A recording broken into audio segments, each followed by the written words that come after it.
नमस्कार मित्रों, भाइयों बहनों। आज हरियाणा आज में फिर से हम लोग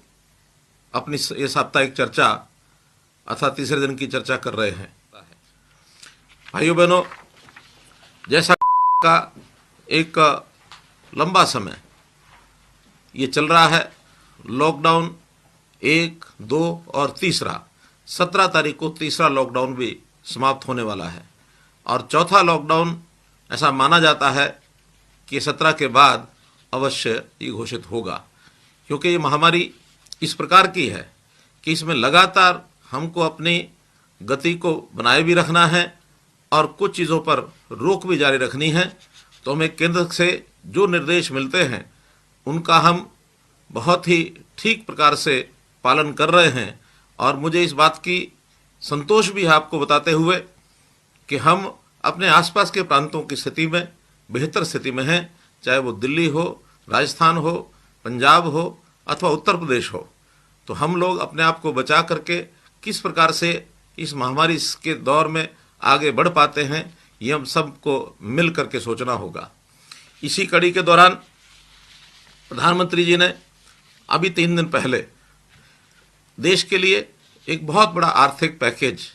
इसकी घोषणा की है और वो घोषणा अपने देश को आत्मनिर्भर करने के लिए अर्थात आत्मनिर्भर भारत, इस बात को ध्यान में रख करके ही की गई है। आपको ध्यान में होगा कि जब हम लोगों ने बजट बनाया था, बजट से पूर्व मैंने 4 शब्दों का उल्लेख किया था: शिक्षा, स्वास्थ्य, सुरक्षा और स्वावलंबन। हम अभी यदि स्वावलंबन की बात करें तो उसी स्वावलंबन की ओर भारत के प्रधानमंत्री हमारे प्रिय नेता श्री नरेंद्र मोदी जी ने इस ओर उल्लेखित एक जो अपना फैसला किया है 20 लाख करोड़ रुपए का आर्थिक पैकेज। और इस पैकेज की लगातार जानकारी हमारी वित्त मंत्री श्रीमती निर्मला सीतारमण वो हमको लगातार दे रही हैं। आज भी उन्होंने कुछ बातों पर चर्चा की है। उसमें हमारे लिए जो महत्वपूर्ण है वो है हमारा कृषि, हमारा मजदूर, हमारा छोटा उद्योगपति अर्थात एमएसएमई का जो उद्योगपति है, हमारा छोटा दुकानदार, रेडी फड़ी वाले व्यक्ति, हमारे सामान्य नागरिक, इनकी सबकी जो चिंता है वो उस 20 लाख करोड़ के पैकेज में निश्चित रूप से एक प्रकार से उनका हल निकालने के लिए बहुत से प्रावधान इसमें किए गए हैं। यदि मैं कृषि की बात करता हूं तो हमारे किसान कुल लगभग 16 लाख किसान हैं और इन 16 लाख किसानों को जो एक प्रकार की घोषणाएं की गई हैं वो लगभग 3.5 लाख करोड़ रुपए की 16 लाख नहीं, सारे देश भर के लिए 3.5 लाख करोड़ रुपए की और ये एक घोषणा इसके अंदर की गई है। इसमें हमको लगता है कि हजारों करोड़ रुपए का योगदान इसमें निश्चित रूप से हमारे लिए भी होगा और हम अपने प्रदेश के किसानों को भी उनका लाभ पहुंचा सकेंगे। पहला विषय जो हमने तय किया है कि अभी तक जो कृषि का फसल ऋण जो उपलब्ध होता था, ये फसली ऋण केवल जो भूमि मालिक होते थे